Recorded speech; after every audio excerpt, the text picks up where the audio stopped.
Bienvenue dans cette quatrième vidéo dédiée au protocole de NIR. Donc cette vidéo, elle fait suite aux précédentes que je vous avais déjà présentées sur la chaîne et que je vous remettrai dans la description de la vidéo pour tous ceux qui n'auront pas eu le temps d'aller les voir. Donc sur la première vidéo, je vous présentais notamment l'idée générale et le fonctionnement général du protocole NIR.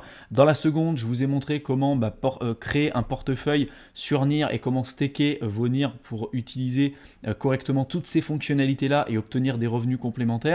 Dans la troisième vidéo, je vous ai montré comment utiliser la sidechain la plus connue, la plus utilisée aujourd'hui sur NIR, qui était la sidechain Aurora, avec notamment certaines applications décentralisées. Je vous avais présenté notamment Bastion, Trisolaris, Origami, etc. Je vous en avais présenté également d'autres.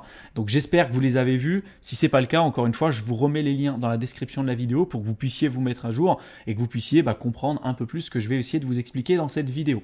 Donc suite à ces précédentes vidéos-là, vous avez été nombreux à me poser des questions sur une des applications décentralisées les plus connues et les plus utilisées, non pas sur Aurora, mais vraiment sur NIR Protocol. Et cette application, on peut la retrouver sur DeFi Lama, c'est le Rev Finance. Donc Rev Finance, c'est justement l'objet de cette vidéo. Je vais essayer de vous présenter le concept, à quoi ça sert, comment vous pouvez être amené à l'utiliser, etc., etc. La première chose à faire, ça va être déjà d'avoir un portefeuille sur NIR. Si ce n'est pas fait, vous ne pourrez pas suivre ce tutoriel. Donc je vous invite véritablement à suivre les précédents tutoriels pour vous mettre à jour. Et ensuite, une fois qu'on a de l'argent dessus, on pourra interagir notamment avec Rev Finance. Mais si ce n'est pas le cas, et si on n'a pas cet argent du coup sur notre portefeuille NIR, ça ne sera pas possible pour nous d'utiliser cette application décentralisée. Donc si par exemple j'ai de l'argent sur Ethereum ou sur Aurora et que je veux envoyer du coup ces montants-là directement sur mon portefeuille NIR, je peux utiliser un bridge spécifique qui s'appelle le Rainbow Bridge. Donc là en l'occurrence, par exemple, en prenant l'exemple que j'ai mis à l'écran, si je veux envoyer des Ethers directement sur la blockchain Aurora, enfin sur la sidechain Aurora, je peux le faire grâce à ce bridge-là. Mais si j'ai des fonds sur Ether et que je veux les envoyer sur NIR, je peux procéder également de cette manière-là. Je vais connecter mes deux portefeuilles et ensuite je vais pouvoir faire la transaction. Si je veux renvoyer mes fonds d'Aurora directement sur NIR, donc vous vous souvenez, si j'avais des NIR sur ce portefeuille-là, que je les avais envoyés sur la sidechain Aurora, je les avais tokenisés. Donc j'avais tokenisé mes NIR sur Aurora, donc j'avais des wraps NIR. Donc là pour le coup, si je veux retransformer mes wraps NIR et en les récupérant en NIR à proprement parler, je vais pouvoir procéder de cette manière-là en utilisant le Rainbow Bridge et récupérer mes fonds directement sur ce portefeuille ici. Il va vous falloir de toute façon des actifs sur ce portefeuille-là pour pouvoir utiliser la plateforme Rev Finance parce que sinon ça ne fonctionnera pas.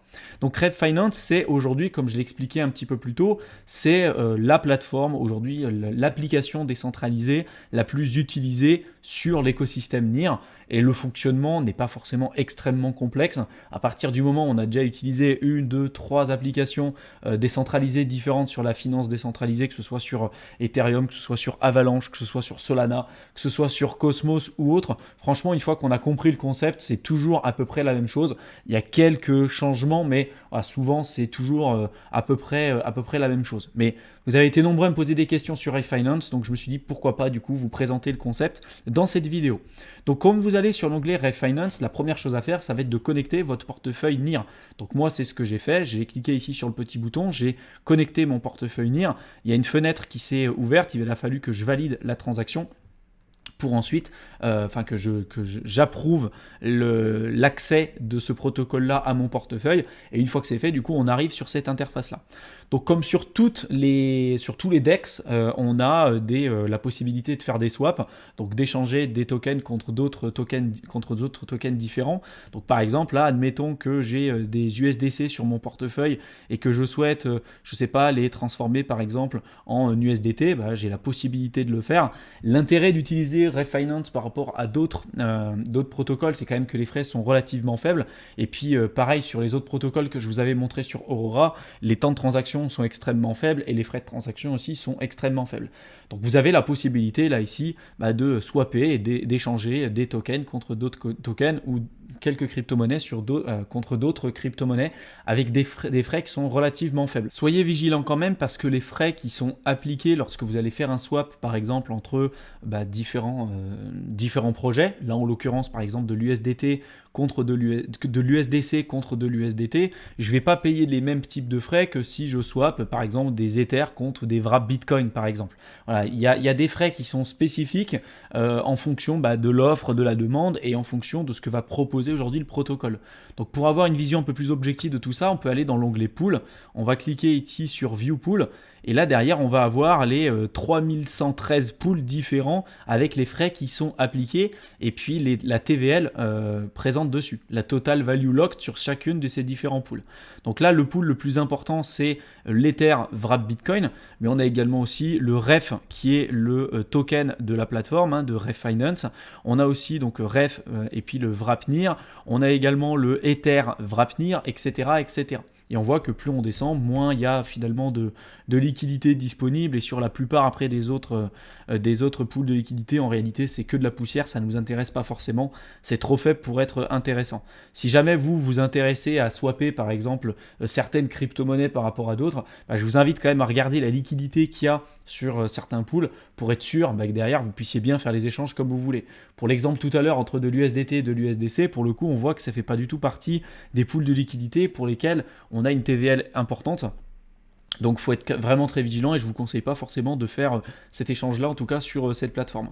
Si par contre vous souhaitez échanger des wraps Bitcoin contre des Ethers ou des Ethers contre des wraps Bitcoin, là il y a une liquidité qui est quand même un peu plus importante, il y a 4 pools de liquidité différentes avec des frais de 0,3%. Vous voyez que par contre, si vous êtes sur REF Wrap NIR, là vous êtes sur des frais de 0,4%. Donc en fonction des différents pools et en fonction des risques également qui sont pris et puis de la politique du protocole en question, les frais vont être différents. On voit que sur certains protocoles, par exemple le UNO Wrap NIR, là on est à 2% de frais. Parce qu'en l'occurrence, là, la TVL, donc la liquidité en fait sur cette paire d'échanges est relativement faible. Donc là, les frais sont quand même beaucoup plus élevés. Mais ça peut être amené à changer.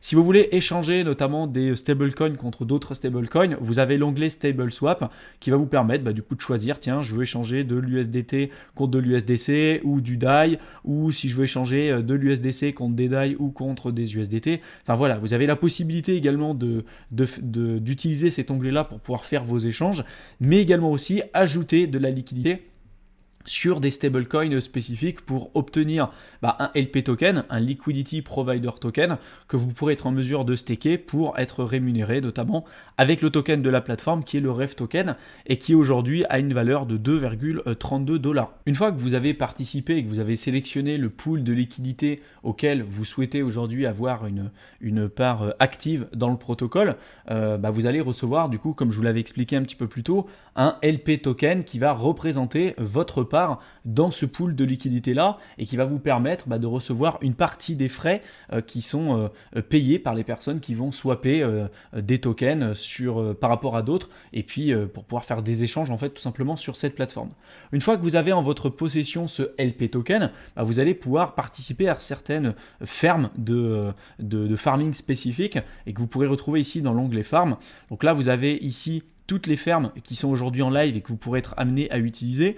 Vous avez toutes celles qui sont terminées. Et là, ici, dans Your Farm, vous pouvez voir du coup toutes celles auxquelles vous avez aujourd'hui une action à l'instant T et que vous pouvez surveiller aujourd'hui à l'instant T. Donc, si vous allez ici dans l'onglet Live et admettons que si je reviens là ici dans l'onglet Pool, je vais cliquer ici dans View Pool. Si on voit parmi tous les différents pools de liquidité, on avait par exemple le pool qui avait aujourd'hui une TVL relativement importante dessus. On avait la paire REF Wrap NIR. Donc il faudrait que je dépose aujourd'hui 50% de REF, 50% de Wrap NIR là-dessus pour pouvoir percevoir du coup une partie de ces 0,4% qui sont payés par les personnes qui vont swapper les Wrap NIR contre des REF ou des REF contre des Wrap NIR. Donc ça sera une première chose. Je vais recevoir un LP token et ce LP token, après, je peux directement aller ici dans l'onglet Farm, utiliser ici cette ferme là cette ferme REF Wrap NIR et décider de staker mon LP token pour obtenir des rendements supplémentaires. Aujourd'hui, on voit que c'est une ferme qui est quand même mise en avant par le protocole puisqu'on a des rendements qui peuvent aller jusqu'à x2. Alors ça, c'est souvent pour inciter au départ et ajouter de la liquidité supplémentaire et d'inciter les utilisateurs à rejoindre le protocole. Ça a été la même chose sur Osmosis, ça a été la même chose sur Pangolin, donc sur Avax, ça a été la même chose sur Uniswap, sur OneInch, enfin voilà, ça fonctionne aujourd'hui à peu près tout le temps de la même manière. Et donc aujourd'hui, si vous avez des LP tokens qui sont issus de ce pool de liquidité entre REF et Wrapnir, bah vous avez la possibilité de le staker ici pour obtenir des rendements supplémentaires de l'ordre de 83,88%, ce qui est quand même plutôt intéressant.